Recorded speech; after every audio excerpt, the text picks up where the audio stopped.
Welcome to Carter's Retro Reviews. Today we're going to be reviewing NBA Jam Extreme for the Sega Saturn. Now before you say anything, I'm not trying to Tom Selleck it up here, first and foremost, right?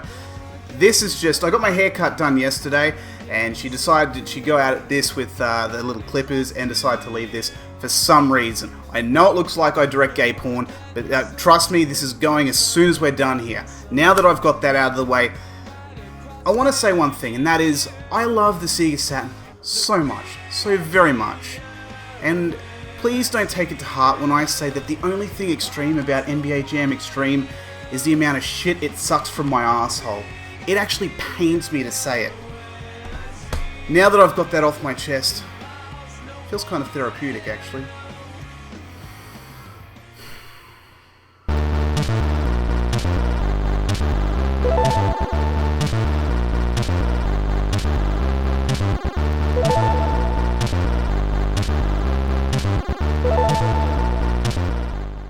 I'm gonna make this as quick and painless as humanly possible. The facts: it was released in the arcade and PlayStation in 1996, then PC, and of course the Saturn in 1997. It was developed by Sculptured Software and published by Acclaim. Sculptured Software also did Space Jam, which I didn't care for, and to find out they did this game does not fill me with any kind of hope. When you sculpture a pile of shit into something, it's still ultimately a pile of shit. It says in the description of the game, NBA Jam is a franchise that brought over-the-top sports games to prominence, and NBA Jam Extreme doesn't stray far from that successful formula. Except that it does. In a big way. NBA Jam TE was highly enjoyable. This game is practically unplayable, and I'm dead serious. See this face? Does it look like it's joking to you? Yeah, well, I'm not. It's been such a long time since I've had such powerful feelings towards a game. I have a lot to cover off, so here is the breakdown. Presentation was actually a huge part of the game. Every moment spent traversing the menus and getting around the game before actually playing it was hugely appealing. It was nothing short of great, if I'm honest.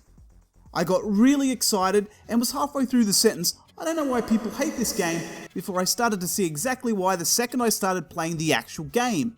I didn't really care for the font used in game, and depending on what part of the court I was in, would depend on whether the layout was alright, or whether I was in a state of, "what the fuck?" which felt like nearly all of the time. The graphics are abysmal. When I said earlier the game is unplayable, a lot of that comes from the graphics.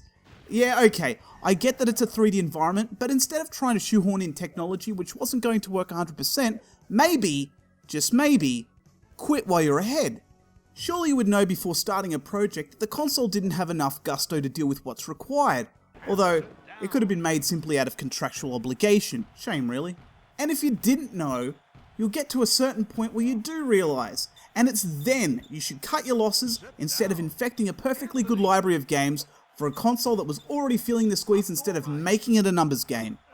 The animation is poor and the game looks like it runs at 15 frames per second. The colours are all just a mess. When they're defined, they work. For instance, the light reflection on the court looks good. But that example is like picking a diamond out of a mountain made purely of shit. So there's that.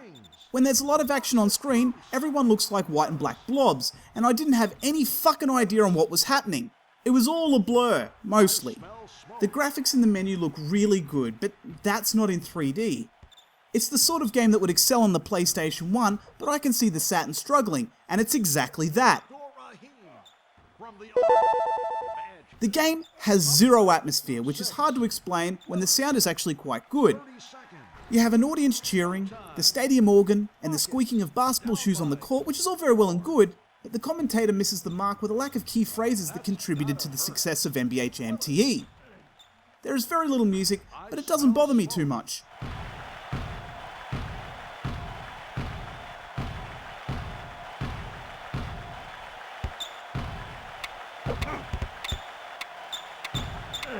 Sit down. In a game where reaction time is important and the game is constantly busy, there's very little room for error. NBA Jam TE really knew this and made sure that there was nothing that got in the way, which made it super enjoyable. However, in NBA Jam Extreme, there is roadblock after roadblock. The only thing that's new here is the extreme mode, and I didn't find it added much. You had turbo already, and that was fine, But because I couldn't see what was happening, I didn't know what was going on most of the time.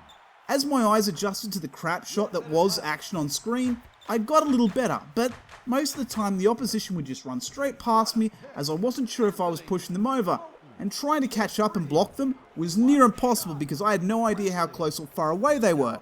Hell, I didn't even know where I was on the screen half the time. I would try and push the opponents, but I couldn't make out which way I was facing for that to really matter. So what was happening is my computer team member was doing nearly all the work while I spent most of the time confused, with a moment or two every quarter where I would actually score, usually out of guessing.